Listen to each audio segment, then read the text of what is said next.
Hey everyone, welcome to NerdNest News. Valve's Steam Summer Sale is over, and many of you may have missed out on getting a cheap Steam Deck, but there may be a way for you to get a Steam Deck as cheap as $319. We're going to talk about that, plus we're going to talk about the ROG Ally running Chimera OS, an alternative to Windows, and maybe, just maybe, the Microsoft Activision acquisition debacle might finally be over. But first, let's talk about Xbox deals. There's a whole bunch of games that are on sale right now for Xbox. And I have to be honest, I don't really buy games on my Xbox all that often. It's just a Game Pass machine for me. But if you were looking to pick up, say, Red Dead Redemption 2 for your Xbox, it's currently 67% off, and that seems like a pretty good deal to me. Speaking of Xbox, the first third-party cloud gaming app to be officially on Xbox is one that I think many of you have never heard of. Antstream Arcade is coming to Xbox beginning on July 21st. It brings 1,300 retro games and has two ways for you to pay for them, either $30 a year or a one-time fee of $80. Personally, I don't see the appeal for this. I do like the idea of more legal ways to play classic games, a topic we're absolutely going to be talking about on the next episode of the NerdNest podcast, so subscribe for that. But if I'm going to be paying for these games, I want to own them. $30 a year isn't a big deal, and neither is $80 for lifetime, but the disadvantage that I see is what happens if this platform doesn't take off. It's a cloud streaming service, so your stuff will go away when Antstream goes out of business. And this is coming from somebody who was extremely bullish on Stadia. So do you think that this is the right way to go about bringing retro games to the masses legally, or is there a better way? Let me know in the comment section down below, that like button. Are you guys hungry? I'm starving. I'm hungry. What about you? Yeah, I could eat. Well, it is summertime. You could throw something on the grill. I think he should do it. I'm not gonna grill. It's 95 degrees out there. It's July, for crying out loud. I have to edit this video. Yeah, but I shot the video. That took me forever. Yeah, that's right. He shot the video. I shot the video. You're editing the video. What did he do? Well, I wrote the script. Don't be ridiculous. You know we don't script. Well, I'm not doing it. I'm not going out there in the heat. You do it. I'm not doing it. There's no way. Well, I'm not doing it. Well, I think you should do it. Well, I'm not doing it. Guys, hold on. What about our sponsor? Factor. It's summertime and it's hotter than it's ever been before. I don't want to stand over a grill, and with Factor I can skip the grocery store, the chopping, the prepping, the cleanup, and standing out in the hot summer sun. I'm a huge fan of HelloFresh, and now that they own Factor, I get even more choices. So if you want to feel your best while making the most out of your summer adventures, you can choose Factor and stick to your wellness goals. Treat yourself to 34 weekly restaurant quality options that aren't priced like a restaurant. So stop arguing over who's going to grill and head to factor75.com or click the link below and use the code NerdNest50 to get 50% off your first Factor box. Again, that's factor75.com or click the link below and use code NerdNest50 to get 50% off your first Factor box. When Ratchet and Clank Rift Apart was announced for the PS5, one of the things that they said was an absolute necessity was the ultra-fast SSD that was in the PS5. They basically said this game can't run without that SSD. Well, then the game got announced for PC, and a lot of people, myself included, started speculating about how important that ultra-fast SSD would be after all. You see, there's a lot of people who have PCs and play PC games that don't have an SSD.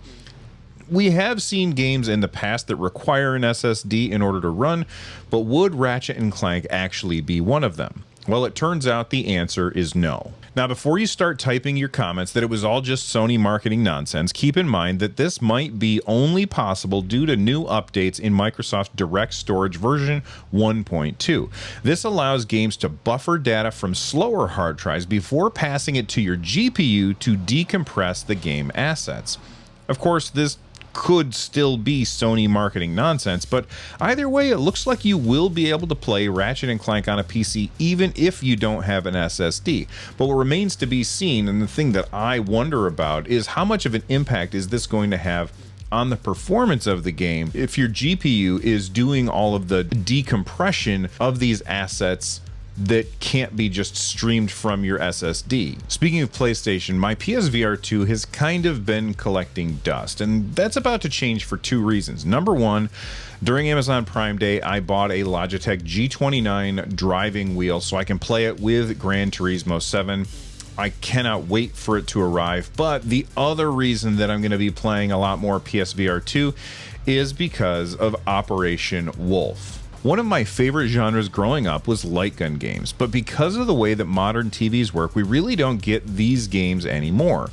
Operation Wolf is coming to Steam VR, MetaQuest 2, PSVR 2, and Pico 4. I'm hyped for it, and it's only like $26 right now, so I'm going to pick it up, and I will probably end up talking about it on a future episode. But it got me thinking, what are some genres of games that are just completely dead that you never see anymore? Let me know what some of your favorite dead genres are down in the comments below that like button. And with the smaller stories out of the way, let's move on to the big stuff, starting with FTC versus Microsoft. The FTC lost its bid for a preliminary injunction to stop the merger before July 18th. They are going to appeal that, but I think that they will probably lose if they haven't already.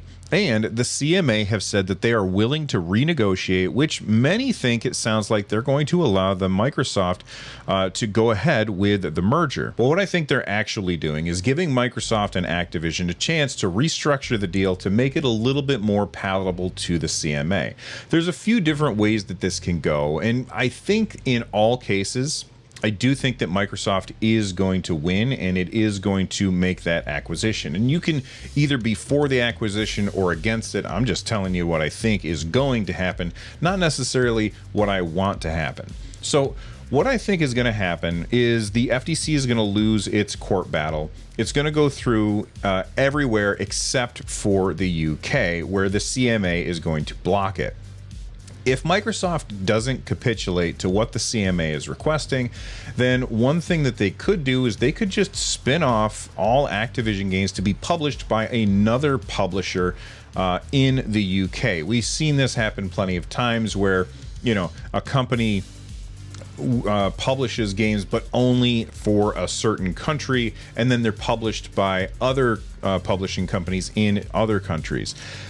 I don't know if this would affect Game Pass and whether or not those games would come to Game Pass, but I think it is possible. So, like, for example, one thing that Microsoft could do is they could have EA publish all Activision games in the UK. And one of the reasons that they would want to go with EA for that is the fact that EA is kind of almost sort of included with Game Pass. So I think a lot of the Activision games would still be included in Game Pass, but they wouldn't be published by Activision anymore, if that makes sense. And while I do find these legal battles between these giant companies about video games very, very interesting, I am ready for this to be over. I feel like it's been going on for more than a year at this point, and it feels like Ross and Rachel times 1,000. Next up, Heroic Launcher, which is this third-party launcher that allows you to take games from other launchers and bring them into Linux, is now going to support Amazon games. This one comes to us from Liam over at Gaming on Linux. Currently, Heroic supports GOG, Epic Games, and they're currently working on Amazon game support, which is great if you've been picking up games from them. But what other stores do you think that the Heroic Launcher should add in? I'm currently partial to Humble Bundle, as I'm my Humble partner, and I am a huge fan of what they do over there. Link down below if you want to support the channel. I'd also really like to see Battle.net. I'm a huge fan of Blizzard's games, and yes, I currently play Diablo 4 by doing a Lutris bottle on my Steam Deck, but I would prefer it if all of my non-Steam games were essentially in one place, and I would be pretty happy if the Heroic Launcher was that one place. Which one, how do you guys launch your non-Steam games? Let me know in the comments. Moving on, in my recent 1-month deep dive review of the ROG Ally, I said that my biggest gripe with the ROG Ally, and I have lots of them, but my biggest gripe is with Windows. Windows makes using a handheld device kind of a pain. And I know that there's lots of people, you guys have told me in your comments, that have said, hey, you don't have to use Windows. You could use Chimera OS. And this is not something I'd really looked into before, but I decided to take a look at it because of all of your comments. And it seems really cool. There's still some progress to be made, as there are a few features that still don't work, like the fingerprint reader and eGPU support, but I may actually try this.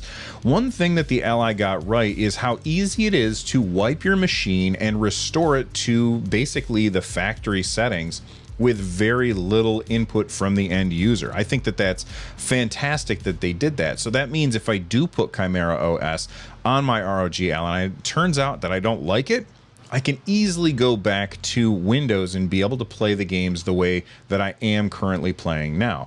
But here's my question. How many of you are actually using Chimera OS on your ROG Ally or on other hardware? Because it does support other hardware. Let me know. And with our biggest story today, some of you may have missed out on that Steam Summer Sale where the 512 gigabyte Steam Deck was on sale for a whopping 20% off. Well, it looks like there might still be hope if you're looking to pick up a Steam Deck on the cheap. Noah over at Steam Deck HQ found this post on Reddit that shows a flyer for a refurbished Steam Deck possibly coming to GameStop, with the 64 gigabyte version at $319 and the 512 coming in at $518. Now, first of all, this kind of rumor is incredibly easy to fake. I mean, anybody could have easily taken this, made this picture, printed it out, and then took a picture of it with their phone.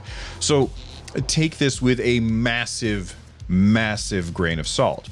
But as of yet, Valve doesn't have the Steam Deck in stores in the US. And I think that personally, one of the things that I think is holding the Steam Deck back is the fact that it's not available in stores. That's one of the main advantages that a device like the ROG Ally has, is you can walk into a Best Buy and buy one right away. Most people don't know what a Steam Deck is. We always forget that the people who watch this channel and follow this stuff really, really closely, we kind of live in this bubble of very, very heightened sensitivity to this kind of news. But if it is true, it could be the first time that we see Steam Decks in actual stores in the US. Now, I do bristle a bit at the idea that these are refurbished, but I've actually been really lucky with refurbished stuff. Plus, keep in mind, it's my understanding that retailers that sell refurbished goods have to tell you what's been repaired on the device.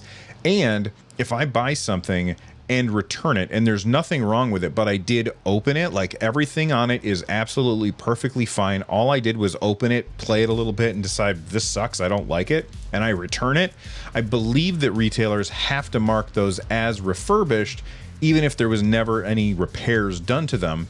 They just had to test it and make sure that it still works. Plus, I think GameStop is going to give you 30 days to test it out before you return. So if this rumor turns out to be a trumer, what do you guys think? Would you spend money on a refurbished Steam Deck, or would you only buy new? Let me know in the comment section down below. Now, speaking of Valve, it's been months since I put out my video talking about SteamOS 3.5.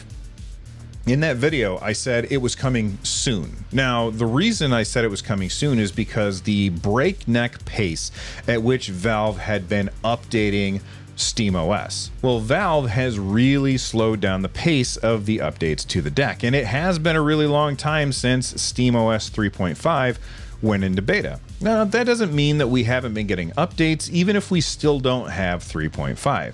The latest update, which is 3.4.8, brings in a lot more bug fixes and some new features like better control over your notifications, more control over your screenshots, and a bunch of fixes to desktop mode.